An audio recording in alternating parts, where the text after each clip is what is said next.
Hai semuanya, ketemu lagi dengan Ami dalam Ami mengulas buku. Dan episode ini saya ingin mengulas buku berjudul Kain Ulos Danau Toba. Ini adalah salah satu buku tentang kebudayaan.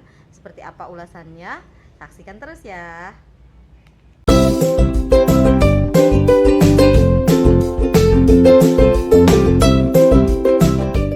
Buku berjudul Kain Ulos Danau Toba ini pertama kali diterbitkan di tahun 2017 oleh Gramedia dan ditulis oleh Tris Emir dan Samuel Watimena. Ini mengangkat kebudayaan melalui kain-kain yang ada di negeri ini. Dalam hal ini salah satunya adalah kain ulos yang ada di Danau Toba.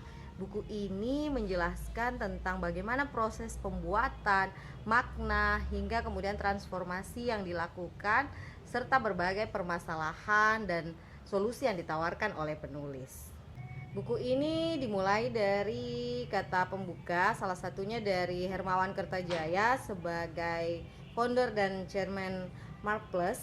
Lalu kemudian masuk ke bab-babnya. Ada 6 bab dalam buku ini, dimulai dari bab 1 makin dekat makin elok, bab 2 mengulas ulos, lalu bab 3 proses dan perkembangan, bab 4 replika motif ulos, bab 5 inovasi, lalu bab 6 masalah. Dan sekarang saya mulai mau bawa teman-teman dulu dari beberapa gambar yang ada dalam buku ini. Ini teman-teman yang pernah ke Danau Toba atau mungkin memiliki keinginan ke Danau Toba pasti tahu gambar ini.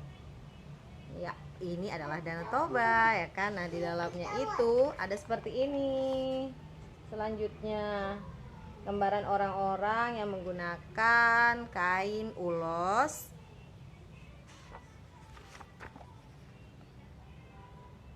Cantik banget ya, kain aja kita udah kaya banget, belum lagi kekayaan-kekayaan lainnya. Nah, ini orang-orang Batak menggunakan ulos di Danau Toba. Lalu menurut kalian ulos itu seperti apa sih? Kemasyhuran kain ulos tentu sudah tersebar luas. Secara harfiah, ulos berarti selimut yang memberi kehangatan.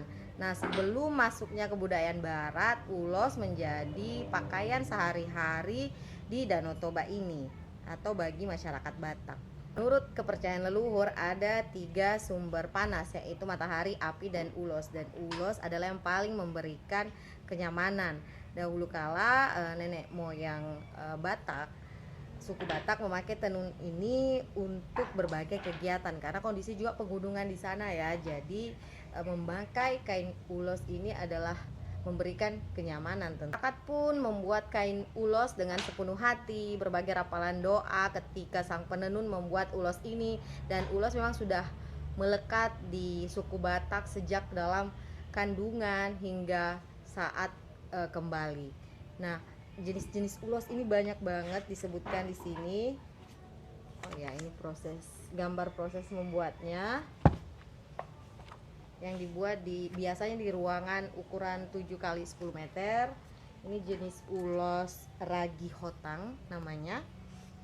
Lalu ini ulos suri-suri, banyak banget ternyata jenis ulos. Dan ini banyak dibahas di bab 2 ya, di bab mengulas ulos.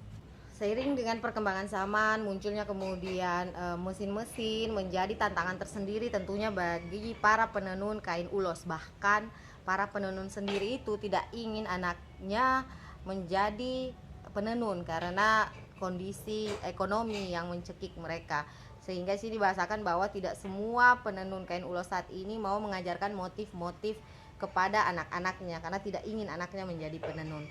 Sungguh sayang sekali. Nah, ada seseorang bernama Torang yang mau membudayakan kembali dengan ide membuat replika motif dari ulos ini. Jadi motif-motif tersebut direplika kembali dengan harapan bahwa semakin banyak orang yang tahu motif-motif asli dari ulos, sehingga kekhawatiran untuk masuknya motif lain yang bercampur dengan motif yang ada saat ini bisa terminimalisir. Dan ini tentu juga bukan hal yang mudah, perlu dukungan dari berbagai pihak. Itu dibahasakan juga ada beberapa permasalahan juga yang dibahasakan tentunya. Misalnya yang pertama adalah munculnya benang pabrik dari Tiongkok sehingga membuat keaslian dari proses awal menenun kain ulos ini menjadi hilang, lalu kemudian masih kurangnya dan perlunya tenaga pendamping ahli untuk para penenun dari kain ulos ini, sehingga termasuk dalam hal mungkin pendistribusian, sehingga meskipun harapannya ada yang pabrikan, tapi untuk orang-orang yang memang mau menggunakan yang pabrikan, tapi untuk yang asli dari kain ulos yang ditenun dengan beragam rupa cara itu masih bisa juga dilestarikan. Lalu yang ketiga, permasalahan lainnya adalah para penenun ini menerima berapapun hasil dari tenunan ulos yang dibuatnya. Ini tentu juga perlu kerjasama dalam menentukan berbagai standar harga dan inovasi-inovasi yang perlu dilakukan oleh penenun, mengingat juga kondisi teknologi saat ini yang terus berkembang. Bagaimana kemudian mempelajari teknologi tersebut, khususnya dalam mensosialisasikan atau mendistribusikan produk yang merupakan kekayaan budaya negeri ini. Sekian ulasan buku hari ini, semoga bermanfaat dan menjadi pengingat bahwa kita sebagai generasi muda harus tahu banyak dan menjadi bagian aktif dalam melestarikan budaya di negeri ini. Oke, semoga tetap semangat dan sampai jumpa di video selanjutnya.